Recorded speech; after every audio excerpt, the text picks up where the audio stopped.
En la primera parte, abrimos un expediente que llevaba 2000 años cerrado.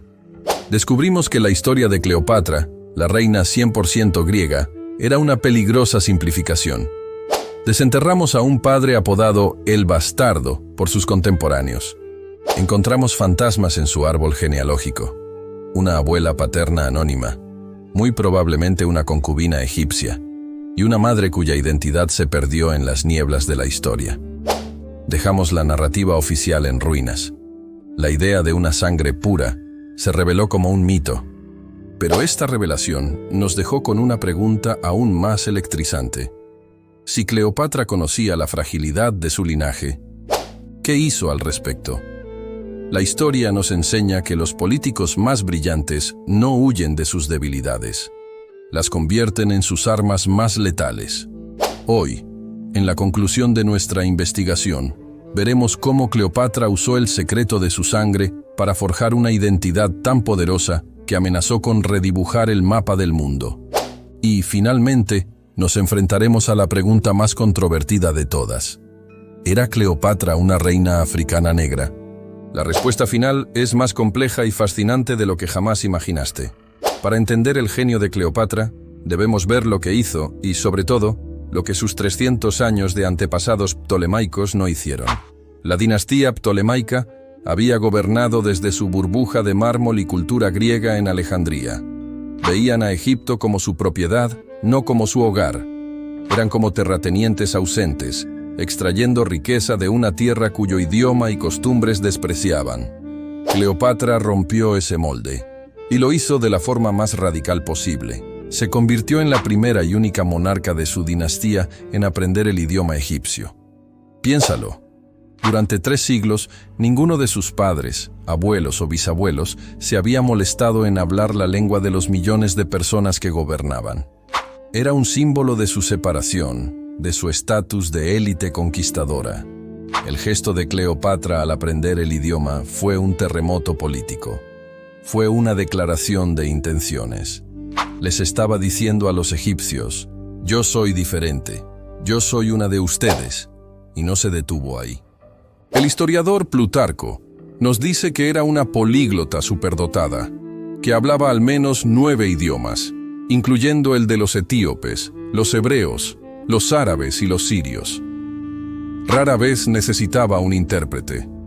Esto nos muestra una mente brillante, pero su dominio del egipcio era puramente estratégico.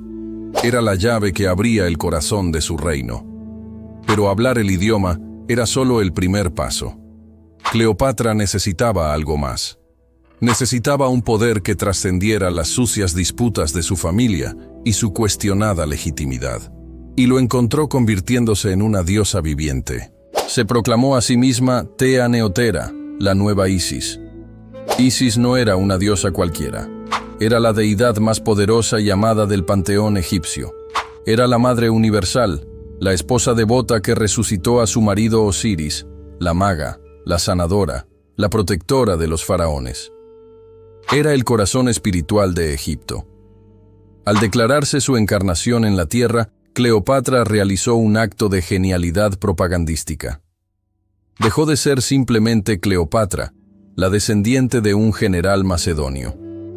Se convirtió en Isis. Aparecía en ceremonias públicas, ataviada con las vestiduras de la diosa, con el característico tocado del disco solar y los cuernos de vaca. Su mensaje era claro: mi derecho a gobernar no viene de mi árbol genealógico, que puede tener ramas rotas. Viene directamente de los cielos.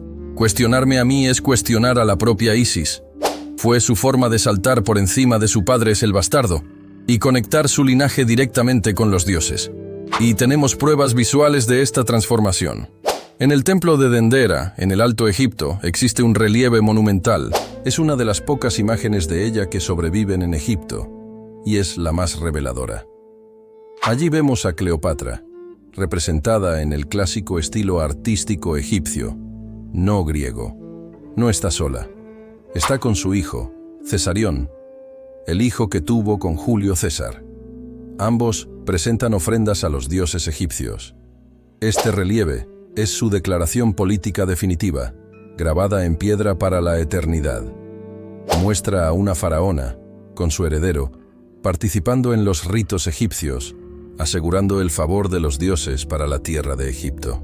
Esta no era una reina griega de visita. Esta era una faraona en pleno ejercicio de su poder divino y terrenal.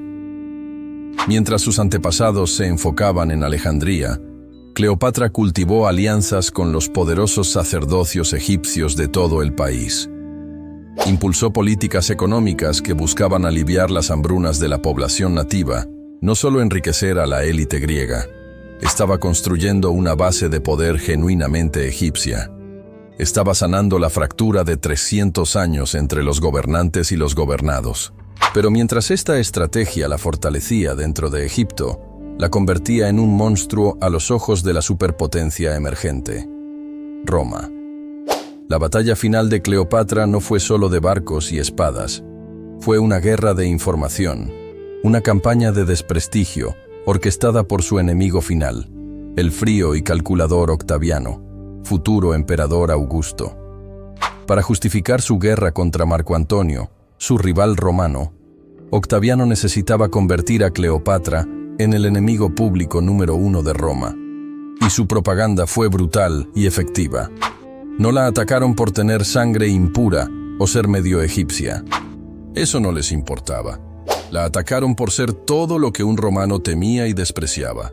La llamaron la reina ramera, una seductora que no usaba la razón, sino pociones mágicas y hechizos sexuales para corromper a sus valientes generales. La retrataron como una borracha decadente, entregada a lujos orientales y orgías. Su corte, decían, estaba llena de eunucos y adoradores de dioses con cabeza de animal, como Anubis, algo que los romanos consideraban bárbaro y ridículo. Cada aspecto de su identidad egipcia que le daba poder en casa fue convertido en un arma contra ella en el extranjero. Su poder como mujer gobernante era una afrenta a la sociedad patriarcal romana. Su riqueza era una prueba de la corrupción de Oriente. Su inteligencia era hechicería. La llamaron Fatale Monstrum, un monstruo mortal. La campaña de Octaviano fue tan exitosa que esta imagen de Cleopatra, la seductora exótica y peligrosa, ha dominado la imaginación occidental durante 2 milenios, eclipsando la realidad de una política y estratega formidable.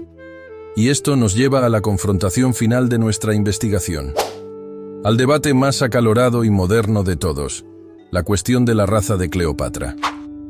Hemos establecido que la narrativa de una Cleopatra 100% europea es insostenible. Sabemos que su abuela era probablemente egipcia. Dado que Egipto está geográficamente en África, la pregunta surge de forma natural. ¿Era Cleopatra negra? Esta teoría, a menudo llamada afrocentrista, ha ganado mucha tracción y ha generado una controversia inmensa. Y se basa en la lógica que hemos explorado. Si su linaje no era puro y tenía ancestros de un país africano, ¿no es posible que tuviera ascendencia africana negra?